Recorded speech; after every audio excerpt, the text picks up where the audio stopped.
oftalmólogo, y a todos les va a llamar la atención de cómo vamos a entrar al tema. Se trata de la salud de su santidad, el Papa Francisco. Tiene una neumonía. Querido Iván, cuéntenos un poco qué es lo que tiene el Papa y qué peligros hay. La Iglesia ha pedido oración por el Santo Padre, dicen que está mejor un día u otro, pero no es un hombre joven, tiene 88 años, ¿no? Así que, por favor. Buenos días con todos, esperando que gane Barcelona. Epa, muy bien, doctor, muy bien. Los que somos MLXistas sufrimos, pero bueno, quiero agradecer la invitación. Tiene un perro que ni habla, se lo lanza uno, bellísimo. Entonces, cuando uno mira la salud del Santo Padre, uno se preocupa como doctor, porque hay que tener claro que él ya tiene unos factores de riesgo. Sus factores de riesgo son su edad, 88 años, y que él tenía una enfermedad pulmonar. Él tiene una parte de su pulmón que se la sacaron, y entonces es un pulmón que no está completo y que ya es enfermo. ¿Cómo comienza su cuadro? Como una gripe, digamos así, le da una bronquitis, y eso es importante tener claro que a los pacientes que tienen factores de riesgo, diabéticos, hipertensos, pacientes con problemas pulmonares, pacientes con problemas cardíacos, le da una infección, le da una gripe, le da una bronquitis, uno siempre tiene que estar alerta. Porque esas bronquitis, que la gran mayoría son producidas por virus, tienen un riesgo de hacerse bacterianos. Qué bárbaro. Entonces, según las estadísticas, hasta 40% de ese grupo de pacientes, el virus disminuye un poco la inmunidad y se mete una bacteria. Y eso es lo que le ha pasado al Santo Padre y termina con una neumonía, que uno lee los informes de los diarios, de los médicos, neumonía bilateral. Entonces, un paciente de 88 años que tiene una neumonía bilateral, que es la que es en los dos pulmones. Por eso es bilateral, que es grave. Es grave. Para una persona mayor, 88 años. Medio. Y uno dice que tienen algunas bacterias, y por ahí alguno decía que tenía hasta un hongo. Usted dice, estamos con un pulmón bien comprometido. Lo llevan a la terapia intensiva y ahí uno dice, este paciente tiene una neumonía grave. Y en las neumonías graves hay unas escalas que uno puede predecir cuál tiene más riesgo de hospitalización, cuál tiene más riesgo de que tenga que someterse a una respiración mecánica, hay un riesgo de mortalidad. Entonces uno va viendo cómo el Santo Padre se va deteriorando, porque ya comienza que tiene trombocitopenia, que está anémico, que el riñón comienza un poquito a fallarle, que está utilizando cánula de alto flujo, necesita harto flujo de oxígeno. Es buenas noticias cuando dice un poquito de mejoría, pero si uno quiere ser crítico y como médico objetivo, dice, mientras no salga de terapia intensiva, cualquier cosa puede pasar. Entonces, creo que vale la pena a los que somos católicos la oración para el Santo Padre. Amén. Pero si uno se es objetivo, es un paciente de alto riesgo que tener algún proceso de una complicación grave. Javier Segarra, por favor. Doctor, buenos días. ¿Se puede salir de esta situación crítica que vive el Papa o no? Sí, siempre hay, estadísticamente hay un porcentaje, no es que todos se van a complicar, pero es un día a día. Cuando un paciente está en terapia intensiva o está con esos cuidados así, de cánulas de alto flujo, que está un poquito de compromiso renal, son pacientes que uno lo va viendo hora por hora y también puede esos desenlaces uno debe estar atento, porque los pacientes se pueden infartar, puede tener una insuficiencia renal, puede comenzar a sangrar y se complica. Entonces, un paciente de 88 años, digamos, hasta que no salga de la terapia intensiva, esté en una habitación, yo ahí dijera, ahí vamos bien. Claro, porque esos niveles de sub y baja de mejoría, perdónenme si me expreso mal desde el punto de vista médico, pero a veces no son tan buenos. Sí, por supuesto, porque uno cuando ya hay que entender el mensaje que también tienen que dar los doctores con esa responsabilidad y decir, mira, hoy día mejoró, sí, pero no sé qué va a pasar mañana. Claro. Hoy día tenemos una leve mejoría, el viernes pasado teníamos que estaba mejor, el sábado se deterioró. Claro. Ayer que un poquito está mejor, pero siempre hay que estar alerta hasta cuando ya él ya no tenga esa cánula de alto flujo, cuando ya tenga bien su función renal, yo iría por ahí, voy a estar un poco más tranquilo. Sin duda. Jaime, por favor. Gracias, mi querido Javier. Sí, doctor, quiero hacer esta reflexión. El Papa está enfermo con un tema grave, respiratorio. Esto es consecuencias de las vacunas? Porque mucha gente habla que las Buena vacunas de idea. COVID ha producido una serie de Buena cosas. pregunta. O sea, le pregunto Fue esto. Ramiro y te inspiraste. Mire, le digo, eso es lamentable, ¿no? Porque yo recuerdo una vez, ustedes me invitaron aquí y hablaba alguien que no era necesario ponerle la vacuna a los niños, que un montón de cosas. Digamos que, mire, habría dudas de la vacuna al principio, Sí. y es verdad que hubieron vacunas que tenían más complicaciones que otras y por eso se retiraron del mercado. Pero ya en este momento, sobre todo el año pasado, que salen los estudios donde se demuestra que la persona que no se vacuna tiene más riesgo de morirse, la persona que no se vacuna tiene más riesgo de ir a la terapia intensiva, la persona que no se vacuna tiene más riesgo del COVID prolongado, el long COVID, una enfermedad que la gente todavía no sabe mucho de qué se trata. Entonces, en la actualidad, pensar que no vacunarse va a tener un beneficio, eso sí, la verdad que es triste. Y hay que recordar personas que se murieron cuando había la vacuna. Ejemplo, el esposo de Amanda Miguel, Diego Verdaguer, ellos eran completamente antivacunas, Claro. y qué triste saber que teniendo la vacuna le dio COVID y se murió. Qué bestia, ¿no? Entonces uno dice, ahí están los ejemplos. Entonces, en la actualidad, pensar que la vacuna del COVID le trajo esto es al revés. Si uno no se vacuna, se complica por eso. Sí, ya están perfectamente demostrados. Cecilia tiene más preguntas para usted, mi querido doctor. Doctor, Adelante. en el corte conversábamos un poco de hoy en día cómo se ven algunos casos donde están mezclados algunos virus. ¿Me puede explicar más el tema? Ya, mire, gracias por esa pregunta, porque en la actualidad uno dice, ¿por qué a mi paciente tengo que pedirle una PCR para ver cuál es el virus que le afecta? No es que uno se le pide a todos, pero hay pacientes que hay que pedirle. ¿Por qué? Porque años atrás uno decía, no, mire, si yo estoy infectado por un virus, ya no me entra otro virus. Eso es lo que se creía. Pero gracias a las técnicas moleculares actuales, uno se da cuenta que no es así, que hay pacientes que tienen COVID y que tienen influenza. Nosotros la semana pasada tenemos un paciente, primera vez que yo veo que tiene 3 virus afectados allí. Entonces son pacientes 3 virus. Claro, entonces, ¿por qué es importante saber cuál es el virus? Si es un paciente que tiene influenza y tiene factores de riesgo, 88 años, paciente hipertenso, diabético, todo, a él le voy a dar una medicación. Si tiene COVID, hay una medicación. No está en el país, pero a veces hemos logrado que pacientes lo traigan pronto porque se le da durante los primeros 5 días y mejora los síntomas. Pero si ese paciente, vamos a suponer, tiene COVID y en 3 meses aparece con que está con dolores articulares, o está hipertenso, o está diabético, tiene arritmias, o comienza con lagunas mentales, o está débil, con mucho dolor muscular, yo digo, espera un ratito. Esa es la secuela que le dejó el COVID. Entonces, de ahí la importancia de hacer diagnóstico en la actualidad. Y la importancia de vacunarse. Lamentablemente, por decirle, no tenemos la vacuna del COVID actual, pero existe la vacuna de la gripe, existe la vacuna del neumococo, ya viene la vacuna contra el herpes zóster. Entonces hay pacientes que ya tienen una indicación de las vacunas. Y si uno mira para atrás, en la época pre-COVID, todo el mundo se ponía la vacuna de la influenza, ¿se acuerdan? La influenza hasta yo les decía a los pacientes, usted no necesita, pero doctor, me la voy a poner. Resulta que ahora ya cambió todo el mundo. Ya no quiere ponerse ni la influenza. Usted dice, pero ¿qué ha pasado?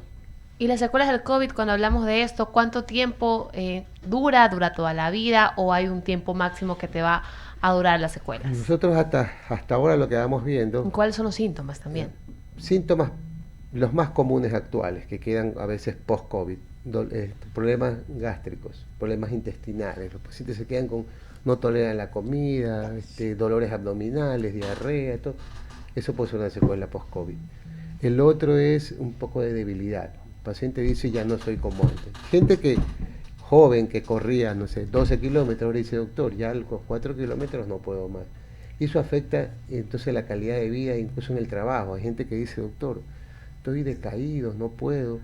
Los otros son trastornos neurológicos, comienzan a tener lagunas mentales, se olvidan fácil de las cosas, no pueden coordinar bien. Entonces eso uno dice, a ver, tiene que pensarlo, porque incluso hay ciertas cosas que no hay un tratamiento específico. Todavía no sale algo perfecto, pero por lo menos hay que reconocer la enfermedad y saber de qué una manera lo ayuda. Y esto es un constante estudio para mejorar. Sí, me pregunta Mauricio Salem que se te está por desconectar. ¿Estás ahí, Mauricio? Ya saliste, porque me escribió. ¿Está todavía Mauricio? No, ya. Sí, sí, ahí está mi primo. A ver, haga usted la todavía. pregunta, primo, porque es una pregunta al lugar totalmente. Él está en la sala de redacción. Sí. Adelante, Mauricio. Sí, gracias, doctor. Un gusto saludarlo a la distancia. Básicamente la inquietud, más que inquietud, es un poco la reflexión que nuestros oyentes y televidentes puedan reflexionar también al respecto de lo serio que es. Esta nueva pandemia que existe actualmente, que es el vaping o el vapeo o el fumar cigarrillo, dejó de ser un problema y ahora el problema es el vapeo, porque ahora ya ni siquiera tienen que esconderse para eso, porque en los mismos dormitorios los estudiantes, los jóvenes vapean y no queda el olor que los delataba antes en el peor de los casos. En ese sentido, ¿qué incidencia en el Ecuador principalmente está teniendo este tema en los jóvenes, principalmente que no dimensionan la realidad del problema porque sienten placer al momento de vapear o de fumar estos aparatos que son electrónicos? Sí, mire, le agradezco esa pregunta porque sí le podemos contestar nosotros con datos, porque siempre lo importante de nosotros que hacemos un poco de investigación, siempre decimos dato mata relato, porque si no todo queda en la nada. Nosotros acabamos de hacer un estudio en 3.000 jóvenes de escuelas, colegios y universidades. La edad que comienzan a vapear es a los 12 años. Tenemos más o menos un 25-30% de universitarios que vapean. Entonces uno se da cuenta de que el vapear se está comenzando a poner en una moda aquí, sobre todo en los colegios que tienen un poco más que son los más caros, ahí donde más se vapea cuando lo comparamos con los colegios fiscales. Por esto puede variar porque cada vez se pone más barato, digamos, todos los aparatos para vapear. Ellos tienen nicotina y por lo tanto producen una adicción, ¿sí? Así que eso de que es saludable y todo, eso es algo que hay que tener claro. Y que nosotros vamos a esperar en los próximos 10, 20 años nuevos enfermos, gente joven que va a estar enferma, con problemas pulmonares y con otros problemas, porque el vapeo también produce problemas cardiovasculares, más riesgo de infarto, más trastorno incluso de disfunción sexual. Entonces, lamentablemente, tenemos que tener un poco más, digo yo, de agresividad, porque si usted va a los moles, yo siempre me pongo triste porque veo en los moles allí unas islitas con todos los cigarrillos de colores, de formas, y la atracción del marketing es linda, porque usted los ve ahí con animalitos, muñequitos, todo, y la gente cree que eso es saludable, y peor ahora que le ponen también cannabis, que yo, digamos, eso estoy en contra, porque definitivamente acaba de salir incluso un estudio de más asociación con trastornos psiquiátricos y todo. Entonces los jóvenes creen que, digamos, se vende la idea de que no hace daño. Entonces cada vez nosotros vemos más jóvenes que vapean, que usan marihuana, y eso nos va a traer grandes consecuencias en el futuro. Gracias, doctor. Sí. Que tú tenías, Eduardo. No, muy interesante y qué bueno. En todo caso, algo final, Jaime. Sí, una pregunta, doctor. Cuando le duele mucho la espalda, o sea, a nivel de los pulmones hacia arriba, es constante el olor. ¿Eso es un síntoma de long COVID? ¿Es un síntoma que los pulmones están fallando? ¿Es un síntoma que me va a dar neumonía o bronquitis? ¿O realmente es algo que pasa o sucede? ¿O articular o muscular? Esa es la pregunta. Claro, siempre más o menos hay que ver en la historia clínica del paciente de cuál es su trabajo, por ejemplo. Si una persona que está mucho tiempo sentada y todo, ¿no? Efectivamente esto puede ser muscular y todo. Si ha habido un antecedente de COVID, le dio COVID 1 o 2 veces, y por ejemplo no se vacunó, no se pone ya un poquito más alerta. Bueno, digamos que se puso las 3 vacunas, es hipertenso, cardíaco y diabético. Claro, Es un ejemplo que le pongo. Claro, ese paciente hay que estudiarlo. ¿Por qué? Porque uno dice, a ver, le voy a pedir una radiografía por precaución, lo voy a examinar, lo voy a escultar, voy a ver si justifica hacerle una investigación pulmonar profunda, y siempre tiene que estar el clínico o el traumatólogo que le ve la parte ósea, porque si ese paciente que usted me dice, yo digo, tendrá osteoporosis, será un paciente que tiene una neuropatía, porque los diabéticos tienen neuropatía, pero son pacientes que hay que estudiarlo, porque hemos encontrado sorpresas. A lo mejor es el inicio de una tuberculosis, un inicio de un cáncer. Entonces siempre hay unos protocolos de investigación. Y aprovecho esto porque, mire, ese es uno de los problemas a veces que tenemos los doctores. Ya.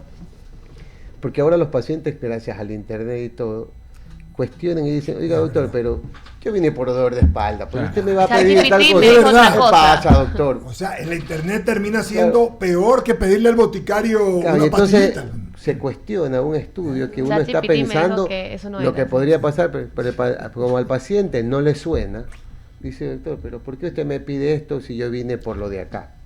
Entonces, ahí es que muchas veces los doctores, creo que algunos se dicen, no, mejor no le pido, porque... Entonces, lo que sabemos lo que tenemos que hacer, este es el protocolo, hay que pedírselo, porque así podemos captar los pacientes a tiempo y podemos ofrecer mejores cosas que cuando ya lo mejor es tan claro el diagnóstico, todo se bota flema con sangre, todo, ya, listo. Pero a lo mejor ese paciente tuvo 3 meses antes con los problemas. Y para finalizar, Sí. un dato que siempre digo, Por favor. ahora que todos amamos las mascotas, usted conoce Sí, mi mascota, sí, todo. también, no. Pero como ahora se los humaniza un poco, que siempre le dan besitos, todo. Acabamos de tener un paciente con una enfermedad que venía 6 meses pulmonar, una tomografía horrible, todo. Y encontramos una bacteria, porque le hicimos una broncoscopía, una bacteria rarísima, primera vez en la vida que yo la veo. Y uno se pone a leer y resulta que estaba en los perros. Entonces le pedimos que nos mande el video del perro que estaba enfermo. Y agarramos el perrito y a Dios gracias, el doctor Parra nos hizo el favor, y con el doctor Juan Carlos Calderón, que le hizo la broncoscopía, le examinamos si la bacteria la tenía el perro en su nariz, y la tenía el perro. Ahí está. Le dimos tratamiento, el paciente está mejor, pero yo me sorprendo porque veo que los perros, cuando les da esa tos perruna, que Ujú. así estaba el perrito, ¿no? Nos mandó el video. Entonces, él tiene la bacteria, el perro tiene la bacteria, está mejor, pero eso no pasaba tanto antes, ¿no? Qué cosa más terrible. Gracias. La pregunta es si le dieron medicina de veterinario o de... doctor, porque la verdad, esa es, ¿no? Lo mandamos al veterinario Al al perro. veterinario. Nosotros sí le dimos a nuestro. Muchas gracias, doctor Gracias, Chela. muy amable. Qué agradable y qué instructivo. Mira que hemos hablado del long COVID, un poco de mezcla de tres virus que El son el vapeo, COVID, la influenza, vapeo. y el otro es El rinovirus. Virus esencial respiratorio, Así ese es. está más. Y hemos hablado del vapeo y hasta de que le puede pasar a una mascota a un perro. Una bacteria. Qué interesante. Gracias a usted. Gracias, El día muy viernes amable. vamos a tener también Iván tuvo la amabilidad de una enfermedad que se ha descubierto en Manabí, bien complicada. Vamos a tener una doctora acá y vamos a conversar a las 9:30 de eso el día viernes. Gracias, Iván Cherry. Gracias, muy Querido amable. amigo y Gracias, enamorado. doctor. Señores, nos escuchamos, dama. Que Nos vaya vemos. bien. Caballeros, amigos.